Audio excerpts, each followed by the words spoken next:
안녕하세요. 넥스트라입니다. 어제 새벽 영국 프리미어리그 토트넘과 울버햄튼의 경기가 열려 이른바 코리안 더비가 성사됐는데요. 이날 황희찬의 울버햄튼이 손흥민의 토트넘에게 2대1로 승리했습니다. 그리고 경기 도중과 종료 후 손흥민과 황희찬이 마치 형제처럼 서로 챙겨주는 모습도 공개돼 화제가 되고 있습니다. 이런 가운데 일본 축구 전문 매체인 사커 다이제스트가 어제 울버햄튼전을 관전한 후 손흥민과 토트넘을 호평한 영국인 기자의 기사를 인용 보도해 눈길을 끌었는데요.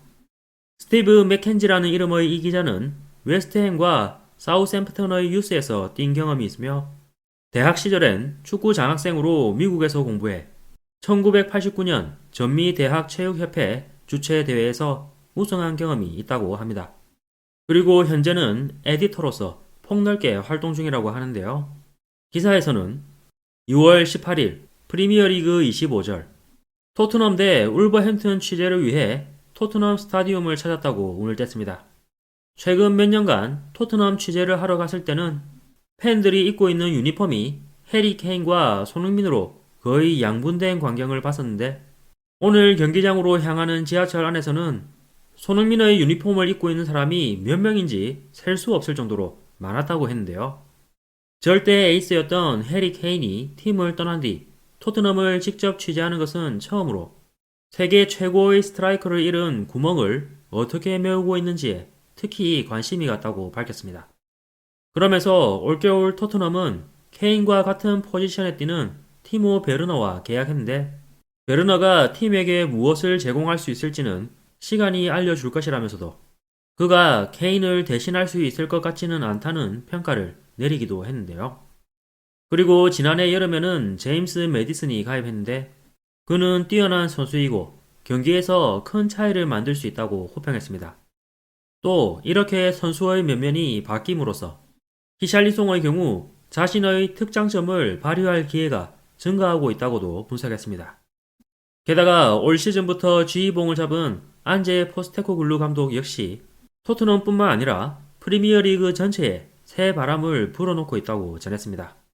한편 이번 울버햄튼전에서 토트넘은 하프타임 직전 고메스에게 선취점을 내줬고 후반 시작 직후에는 클로셉스키가 동점골을 넣었지만 63분에는 다시 고메스에게 골을 허용해 1대2 패전을 당했다고 경기 상황을 보도했는데요. 하지만 경기 내내 손흥민이 볼을 잡을 때마다 큰 환호성이 터져 나왔다며 기자 자신이 과거 메시를 취재했을 때 봤던 팬들의 리액션이 생각났다고 해 인상적이었습니다. 그리고 토트넘의 플레이에는 호감이 간다며 이전까지 케인에 의지한 공격 수단에서 벗어나 지금은 몇 가지 추가 옵션을 가지고 있다고도 분석했는데요. 그러면서 시간이 걸릴지 모르지만 길게 보면 그 어느 때보다 무서운 팀이 될 것 같은 예감이 들었다고 밝혔습니다.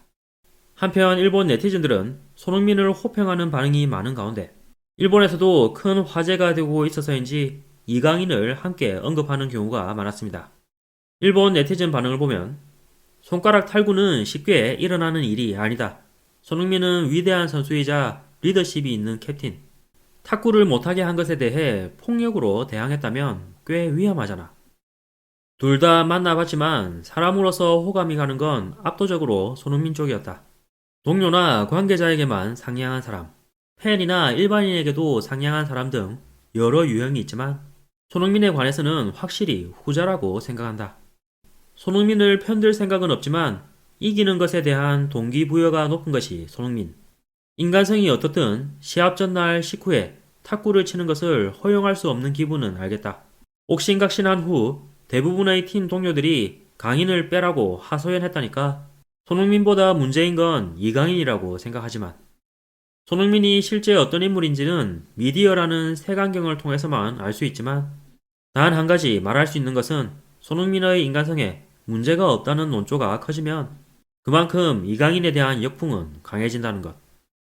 엄청난 경력 차이가 나는 손흥민이 할 말 한 것도 옳은 것 같은데 손흥민에게 대들은 젊은이들도 대단하네.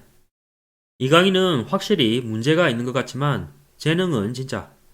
그 파리에서 선발인 것은 손흥민을 웃도는 임팩트. 잘 컨트롤할 수 있다면 틀림없이 최강의 무기가 될 것이다.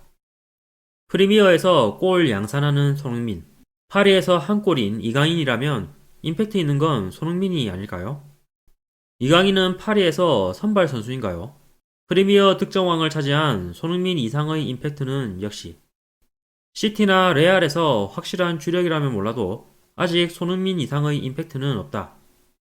손흥민의 주의가 잘못된 것은 아니라고 생각하지만 중요한 경기 전에 손가락을 다칠 때까지 가버린 것은 결과적으로 방식이 좋지 않았던 것은 아닐까? 오늘 서포터에게 사인 요청받았을 때 손흥민이 긴장해서인지 펜을 계속 떨어뜨렸어. 안쓰럽게도. 이 내분 문제로 손흥민이 염증을 느껴 대표팀 은퇴를 하게 된다면 그것은 그것으로 큰 문제가 될 것이다. 등의 반응을 보였는데요. 얼마 전 자신의 인생에서 가장 힘든 한 주를 보냈다고 고백한 손흥민. 지금까지 여러 고비를 맞았지만 보란듯이 극복해왔던 손흥민이기에 앞으로의 대활약 기대해 봅니다. 이번 영상도 끝까지 시청해주셔서 감사합니다. 여러분의 구독과 좋아요는 영상 제작에 큰 힘이 됩니다. 오늘도 좋은 하루 보내시길 바랍니다.